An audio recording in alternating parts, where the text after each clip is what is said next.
안녕하세요 여러분. 오늘의 책 제목은 티핑 포인트.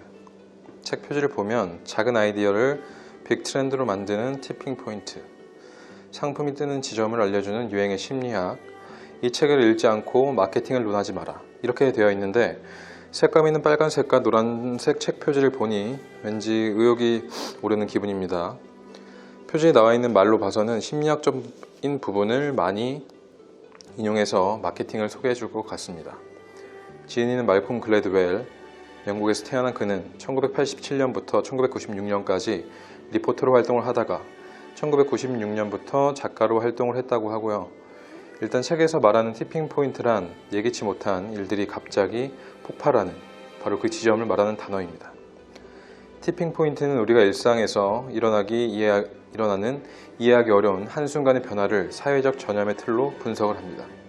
그리고 누가 어떻게 티핑 포인트를 만드는지, 아이디어와 제품은 어떻게 뜨게 되는지를 상세히 설명해주는 책입니다.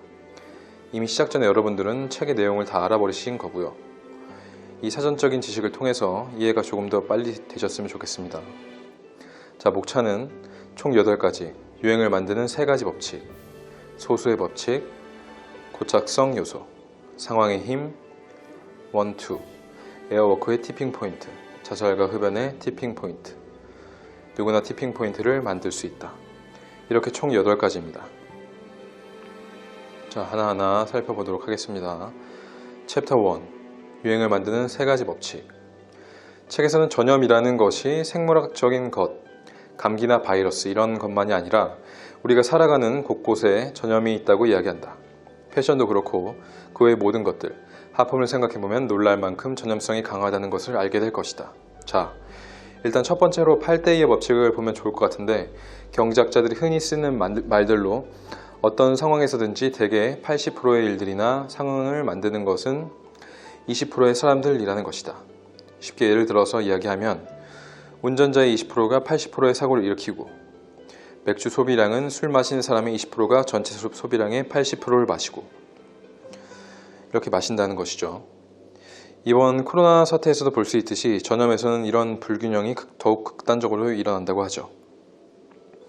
이렇게 이전에는 코로나 등 어떤 종류의 독감이 한다는 것에 별로 관심이 없었을 것이지만, 어느 순간에 당연한 것처럼 나의 기억 속에 어떤 메시지가 고정이 되는 것, 이것을 유행으로 만드는 3가지 법칙 중 2번째 법칙, 고착성이라고 하며, 자, 예를 들어서, 자 보세요. 손이 가요 손이가 라고 하면 여러분들은 떠오르시는 게 있나요? 새우깡이죠. 아니면 미녀는 다음 뭐죠? 석류를 좋아해. 여름엔 아이스 커피, 여름엔 아이스. 바로 이런 것들이 고착성 요소인데, 고착성은 티핑에서 결정적인 요소라고 하죠. 마지막 법칙은 상황의 힘. 인간은 다수로 있을 때 행동을 하지 않는 경향이 있다. 누군가는 할 것이다 라는 생각을 하기 때문이다. 예를 들어서 한 실험에서 한 학생이 간질 발작 연기를 하도록 시키고 옆방에 오직 한 사람만 있을 때 도와줄 확률은 85%, 4명 이상이 있을 때는 35%였다. 즉, 사람들은 집단으로 있을 때 행동에 대한 책임감이 희석이 된다. 이처럼 상황에 따라 달라지는 인간의 행동은 겉으로 보이는 것보다 인간 행동이 훨씬 더 암시에 걸리기 쉽다는 점을 말해준다.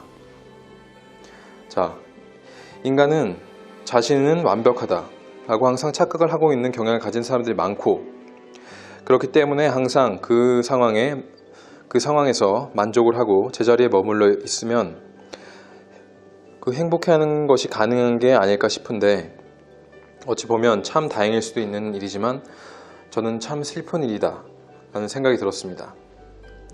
그것에 그렇게 만족하고 산다는 것은 스트레스나 어떤 종류의 고통이든 원하지 않는 평탄한 삶을 살아왔고, 그렇게 원했기 때문에 살아왔을 건데, 그렇게 사는 사람들의 대부분이 자신의 삶에 만족을 못하고 항상 부족하다는 것을 느끼며 살아갑니다. 물론 그렇지 않은 사람들도 있지만요. 그렇지 않다면 인간의 프로파일로는 이해하기 힘들기 때문에 성자의 반열에 오르신 분이거나 가난을 즐기는 사람일 것이다 라는 생각이 드는 부분이네요. 자, 챕터 2 소수의 법칙. 책에서는 매우 특별한 몇 명의 세일즈맨과 메이븐이자 커넥터로서의 탁월한 재능을 가진 사람들에 의해 입소문에 의해서 끼워졌다. 커넥터는 영단어에서도 알 수 있듯이 누군가와 누군가를 연결해 주는 것이고, 메이븐은 이디시어에서 유래되었으며 지식을 축적한 자라는 의미고, 이런 지식을 누군가에게 전달하고 또 그것을 원하는 자 정도로 이해하시면 됩니다. 그래서 소수의 커넥터와 메이븐을 가지고도 8대2 법칙에서 알 수 있듯이 세상은 소수의 사람들에게 큰 영향을 받는다. 사람과 사람 사이에 연결이 되어 지식이 있는 자가 자꾸 지식을 퍼뜨리면서 자연스럽게 그것을 듣는 타인도 영향을 받게 된다는 것이죠. 챕터 3 고착성 요소. 미국에 고착력 있는 어린이 프로그램 블루스 클로스라는 프로그램이 있는데, 이것의 성공의 열쇠는 하나, 적극적인 참여 유도. 질문을 하고 잠깐 숨을 멈춰서 대답할 기회를 주었던 것. 둘, 메시지의 끊임없는 반복. 어른들은 지속적인 반복이 지루하다고 생각한다. 하지만 어린아이들은 매번 다른 방식으로 경험하는 것이기 때문에 어린이들은 반복을 지루해하지 않으며 오히려 반복을 통해 주의력과 이해력이 향상되었다. 셋째, 어린아이들의 눈높이에 맞추기. 이러한 방법을 통해서 바보상자도 교육적인 효과가 있다는 것을 증명했죠. 이 바보상자라는 것은 TV, 이런 영상 매체들을 말하는데 실제로 사고 능력이 향상되었기 때문입니다. 자, 챕터 4, 5 상황의 힘 1, 2 사소한 요소들과 150의 법칙. 사소한 일 하나하나가 나중에는 큰 파장으로 이루어질 수가 있는데, 예를 들면 깨진 창문 이론이라는 같은 것들. 한 집에 창문이 깨져 있는데 수리하지 않고 그 상태를 방치해 둔다면 사람들은 이 집은 그렇게 해도 아무 문제가 되지 않는 집이구나 라는 결론을 내리고 조만간 더 많은 창문이 깨지게 되고 그 지역은 무정부 상태가 만들어지는 거리로 전파가 될 것이라는 것이죠. 사소한 일 하나는 여러 가지 복잡한 상황을 이해해야 할 수 있는데, 그것은 책에서 말하는 상황에 따라 변하는 성격의 특성을 이해하면 될 것 같습니다. 지인이는 기본적인 귀인 오류에 관해서 이야기하는데, 우리는 다른 사람의 행동을 해석할 때 어김없이 기본적인 성격을 과대평가하고 상황이나 맥락의 중요성을 과소평가하는 실수를 저지른다는 것이죠. 예를 들면 내 친구 철수는 믿을 수 없을 정도로 관대하지만 그의 가족이 아니라 오직 내가 그에게 뭘 요구했을 때만 관대하죠. 라든지 내 친구 영민은 개인적인 생활로 말할 것 같으면 정말 정직하죠. 하지만 직장에서는 굉장히 뺀질거리죠. 라는 식으로 말하는 사람들은 거의 없을 것이죠. 우리는 보통 이렇게 말합니다. 내 친구 철수는 관대하고 내 친구 영민은 정말 정직해요 라고 말하죠. 이렇게 우리는 절대적인 관점에서 생각하지만 이것은 잘못된 생각이라는 것이 이 책에서 하는 이야기입니다. 그리고 기본적인 귀인 오류, 이것에 관련된 두 가지 실험과 상황에 따른 실험 한 가지를 한번 보도록 할게요.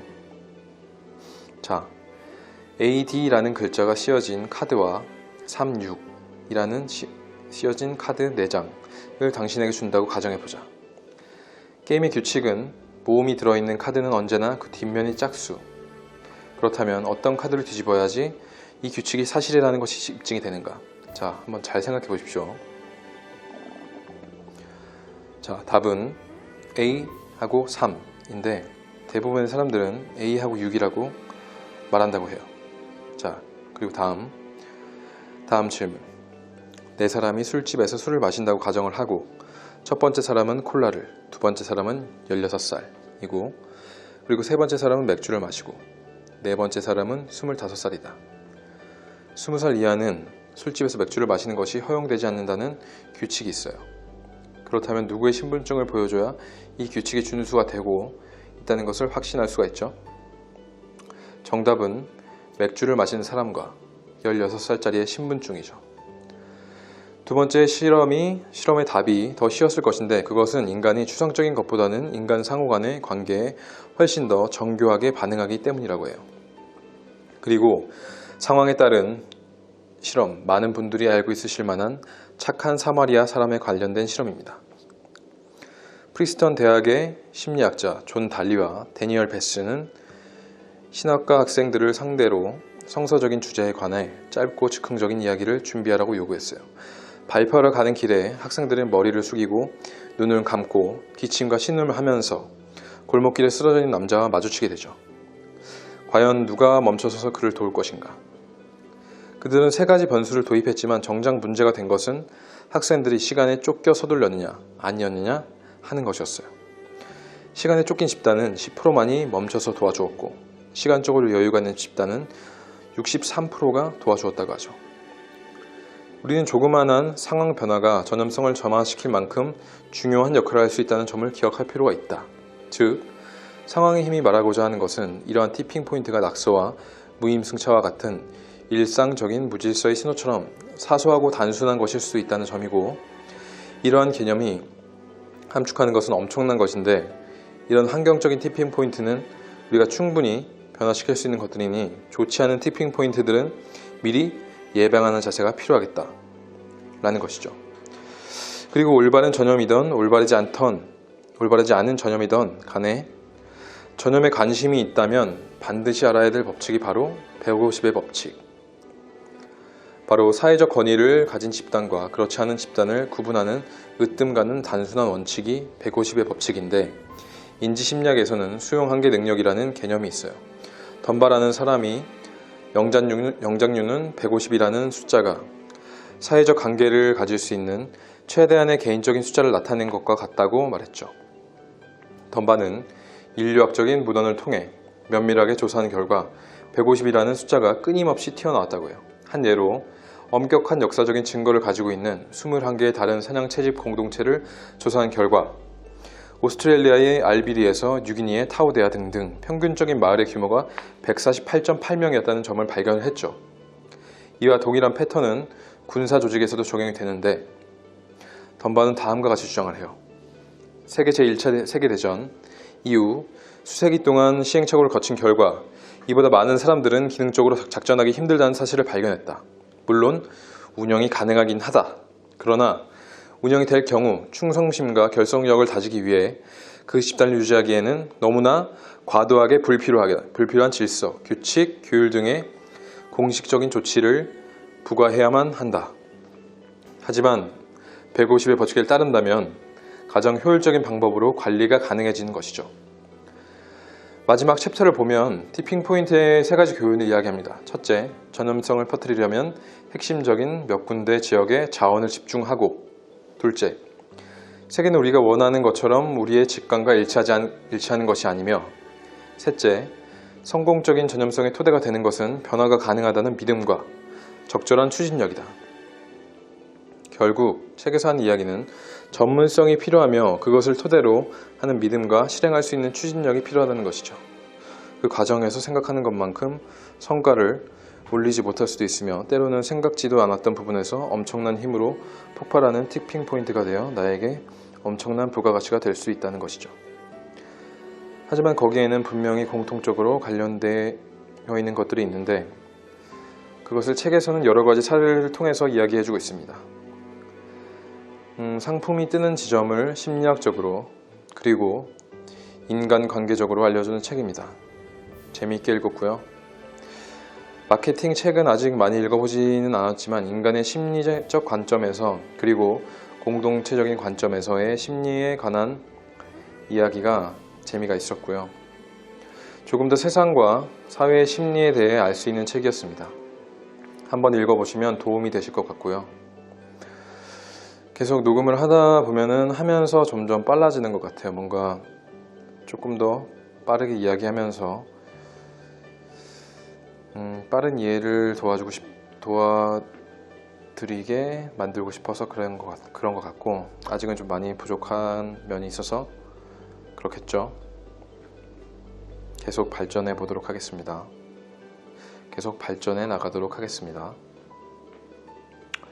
오늘도 여기서 마무리할게요. 제목, 싸움.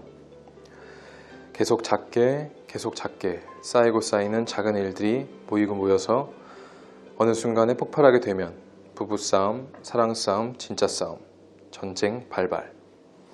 그 일로 인해 나는 나를 알게 되지. 그리고 티핑 포인트도 알게 되어 나라는 인간까지 알게 되었지. 갖가지 폭발 속에서 난 점점 새로운 포인트로 거듭나고 있네. 이젠 내가 티핑 포인트다. 나는 날마다 점점 더 나아지고 있고 폭발을 기다리고 있지. 나는 날마다 점점 더 나아지고 있고 폭발을 기다리고 있지. 나는 날마다 점점 더 나아지고 있고 폭발을 기다리고 있지. 여러분, 코로나 바이러스로 민심이 흉흉한 가운데 흔들리지 마시고 자신만의 삶을 잘 살아가시길 바라겠습니다. 감사합니다. 모두 힘내십시오.